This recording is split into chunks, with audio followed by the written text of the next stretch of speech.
સુરતની જાણકારી ડીઆરબી કોલેજના એડમિશન ઓફર લેટરના વિવાદનો મુદ્દો સામે આવ્યો છે। 106 વિદ્યાર્થીઓના એડમિશન રદ કરવામાં આવ્યા છે।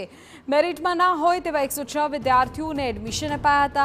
600 બેઠકો સામે 5223 એડમિશન ઓફર લેટર અપાયા હતા।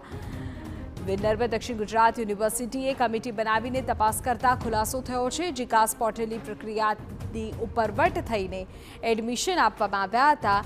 યુનિવર્સિટીના વાઇસ ચાન્સેલરે ડીઆરબી કોલેજમાં બીબીએના એડમિશનને સ્થગિત કર્યા છે।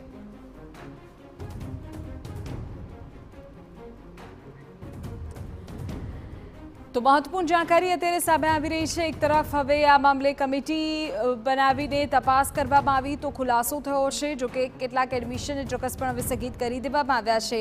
વીર નર્મદ દક્ષિણ ગુજરાત યુનિવર્સિટીના વાઇસ ચાન્સેલર દ્વારા જે કોલેજમાં કોઈ મામલો સામે આવ્યો હતો તે ડીઆરબી કોલેજમાં બીબીએના એડમિશનને સ્થગિત કર્યા છે। 106 વિદ્યાર્થીઓના એડમિશન રદ કરવામાં આવ્યું હોય તેવો મામલો સામે આવ્યો છે। મેરિટમાં ન હોય તેવા વિદ્યાર્થીઓના એડમિશન રદ કરવામાં આવ્યા છે। કુલ 600 બેઠકો સામે 5000 કરતાં પણ વધુ ઓફર લેટર અપાયા હતા। જીકાસ પોર્ટલની પ્રક્રિયાથી ઉપરવટ કામગીરીનો મામલો સામે આવ્યો હતો, જેને લઈને હવે વાઇસ ચાન્સેલર દ્વારા પગલાં ભરવામાં આવ્યા છે અને ડીઆરબી કોલેજમાં જ્યાં કોઈ મામલો સામે આવ્યો ત્યાં બીબીએના એડમિશનને સ્થગિત કરી દેવાયા છે।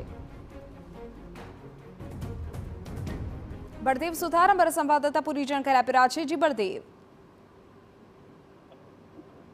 જે રીતે વીર નર્મદ સાઉથ ગુજરાત યુનિવર્સિટી તરફથી જે રીતે ડીઆરબી જે કોલેજ છે તેનું જે સીટ જે વધુ સંખ્યામાં પ્રવેશ ઓફર જે કર્યા હતા અને તેના કારણે જે યુનિવર્સિટી તરફથી તે ગંભીરતાથી લેવામાં આવી હતી અને જે રીતે 106 વિદ્યાર્થીઓના જે એડમિશનો છે તે રદ કરવામાં આવ્યા છે। ડીઆરબી કોલેજમાં 600 બેઠકો સામે 5223 પ્રવેશ ઓફર લેટરો છે તે વિદ્યાર્થીઓને આપવામાં આવ્યા હતા અને તેને લઈને જે વિવાદ જે સર્જાયો હતો, કારણ કે મેરિટમાં ન હોય તેવા 106 વિદ્યાર્થીઓને જે એડમિશન જે આપવાની જે વાત સામે આવી હતી ને તેના કારણે જે વિદ્યાર્થીઓ દ્વારા એબીવીપી તરફથી જે યુનિવર્સિટીની અંદર સતત જે વિરોધ કરવામાં આવ્યો હતો અને તે દરમિયાન યુનિવર્સિટીના કુલપતિ તરફથી આ બાબતે જે તપાસ સોંપવામાં આવી હતી ને તેમાં આખરે ડીઆરબી કોલેજની સીટ હતી તે જે રદો કરવા માટેની જે છે જે સૂચના આપી દેવામાં આવી છે।